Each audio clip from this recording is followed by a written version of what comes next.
In this demo, we will discuss about unmatched indexes. I'll be using database AdventureWorks DW for this demo. I'm going to create a table called table 2. Table 2 has got three columns. Column 1, integer primary key. It's an identity column. Column 2, integer, and column 3 is also integer. I'm going to insert close to 6 rows here. So let me execute these insert statements. Let's look at the data, what we have.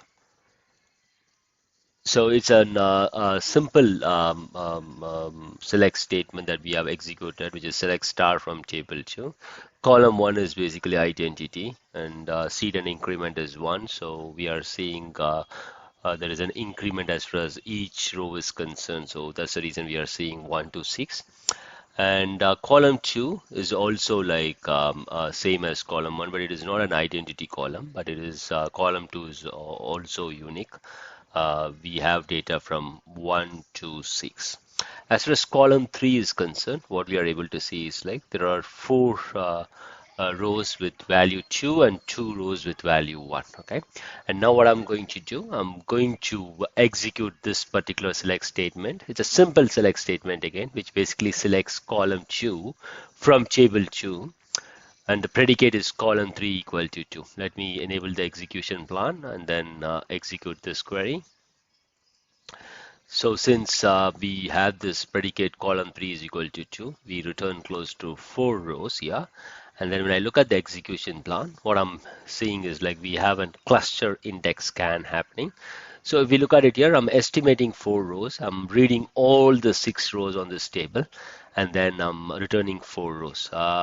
Small table, so it looks good, but what I'm seeing is like we are reading some excessive rows. So what I'm going to do, I'm going to create an index to improve this query. This demo is basically for learning purpose only. It is not that I'm going to create an index on a table that is going to have 6 rows, but it's just since this is for learning, I'm just showing a scenario where this can be replicated on a real production environment where you have millions or billions of rows. So as far as the scenario right now, we just executed this query and then we had this cluster index scan. We estimated 4 rows, but we read close to 6 rows and then we returned 4 rows. So I'm going to create this filter index because we have a predicate column 3 is equal to 2.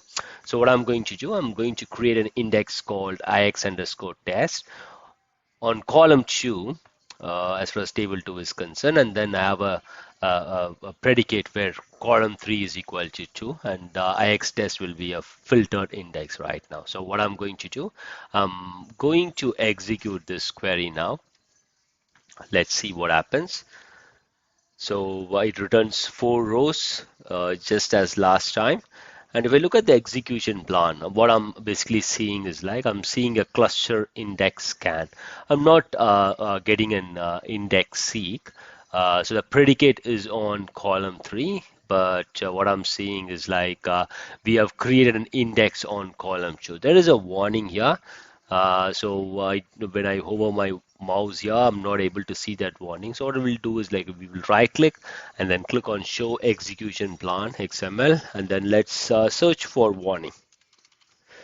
And if I search for warning, the first one is ANSI warning, that's fine. The second one is like warning unmatched indexes is equal to true. So it basically tells like we have an filtered index, and that filter index is can be cannot be used because we have this particular predicate there, and that's not going to support all the queries. So that's the information that we got as far as unmatched index is concerned. So now what I'm going to do, I'm going to create a new index called ix underscore test one, and this time this index will have its column, like the columns that will be indexed is column 3 comma column 2. So what I'm basically doing is like including the column that is on the predicate. For example, if you look at this query, we have this predicate column 3 is equal to 2 for this query that we are executing. So I'm bringing that in, and also column 2, including that in this index, and then I'm creating it as a filtered index. Again, I'm adding it as a predicate here where column 3 is equal to 2. Let me execute that. So now, if I execute this query, let's see if it uses this non-cluster index again. 4 rows returned, and if I look at the execution plan, I'm able to see an index seek, and it uses ix underscore test1. So if you look at this, ix underscore test1 is the index that we created, the filtered index, so that is getting used. Now let's look at the data here. What I'm seeing is like we are estimating 4 rows, we are reading 4 rows, and then we are returning 4 rows. So this seems to be the best one. Like whatever we tried to achieve, we were able to achieve it. But there is a warning there. Now, if I look at this warning, and then I look at this show plan XML, what I'm able to see is like, let's search for warning again. And this time again, I'm seeing this warnings unmatched indexes is equal to true.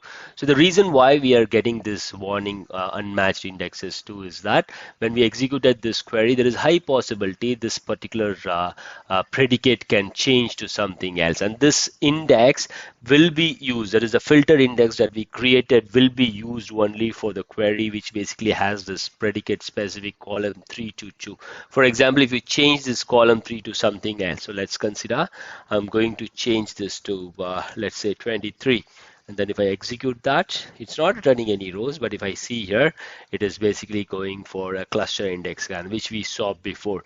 The thing is like the warning basically tells like it's an unmatched index. So what it basically tells is like there is an index that is going to support this query, but when the predicate is going to change, it's going to have an issue. So that's the understanding here. So let me delete it and then run it one more time with the predicate column 3 is equal to 2. We have an index seek, but there is a warning that basically tells like it's an unmatched, it has got an unmatched index. Okay.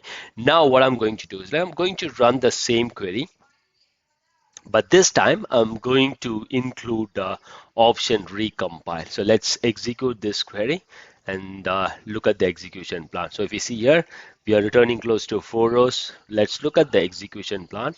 This time we don't see a warning. That's because if you see here, the predicate is column 3 is equal to 2. Let me execute these two queries at the same time and go to the execution plan. If you see here, the first query basically gets parameterized. It is showing as art1. It is not showing that value. But the second query, since you are recompiling it with the value, what is happening is like it is not getting parameterized and it is not showing that uh, warning that we have an unmatched index, because at any point in time this particular query will have the value column 3 is equal to 2, but here there is a possibility this can change when something else comes in and it utilizes this plan. So that's the reason we are getting this warning for the first query, and for the second query we are not seeing it. So again, when you create a filter index, this is something that you need to keep in mind, because supporting index for the query, now what happens is like if you create it as a filtered index, it is going to again support only that particular data set where you have used it in the filtered index. So that is something that we need to look for. Now what I'm going to do is like I'm going to run the same query, but the only difference is like this time I'm not going to give the value directly. I'm just going to use a local variable. So here I'm declaring at I integer is equal to 2, and then I'm going to execute this query. Now you can see that it is returning only 4 rows, which is okay. But if you look at the execution plan, we have a warning, and this warning, I'm pretty sure it is going to be like unmatched indexes is equal to true. And what I'm seeing is like since it is getting parameterized, it knows like there is high possibility this particular value can change, and that's the reason it is not using the filtered index. On the other hand, we'll use the same query, but we will add this recompile hint, and then we execute it. Returns 4 rows as always. And then if you look at the execution plan, since we compile this with an compile the plan with an like a recompile hint. What I'm able to see is like this particular value is getting cached, and it is going for an index seek and uses the filter index, and we don't have that warning as far as unmatched index is concerned. Now let's try the same thing for a stored procedure. I'm creating a stored procedure called sp1. It has a parameter at int. And what I'm basically doing is the same query, select column 2 from table 2, and the predicate basically contains the information from the parameter.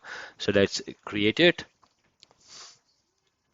Now, if I execute this query, this basically we have a filter index on column 3 equal to 2. So let's try executing this. If I execute that, the stored procedure doesn't take the non-cluster filtered index. It basically goes to the cluster index. I'm pretty sure we are clear on this, like why we are not using the filter index. We have this unmatched index warning, and since it is an execution of the stored procedure, the plan will get cached, and there is high possibility we will change our parameters every time. And if that happens, if it goes for an filter index seek, that is filter index seek, and in case if the parameter value is changed, then it's going to have a problem because it will not get any information related to any other parameters other than 2. That's the reason SQL Server Optimizer went for a cluster index scan. But now, what if we add a recompile hint to this stored procedure? Let's alter the stored procedure and then add a recompile hint. Now, if I execute this query with execution plan, we are returning 4 rows. And look at the execution plan. This time, we are basically going for an index seek, and there is no warning. Now, let's change this to something else, and then we execute it. You see here, it is basically going for an cluster index scan, and we don't have an unmatched index as warning because we are recompiling this particular stored procedure. That's it for this video. Thanks for watching. Have a great day. Jai Hind.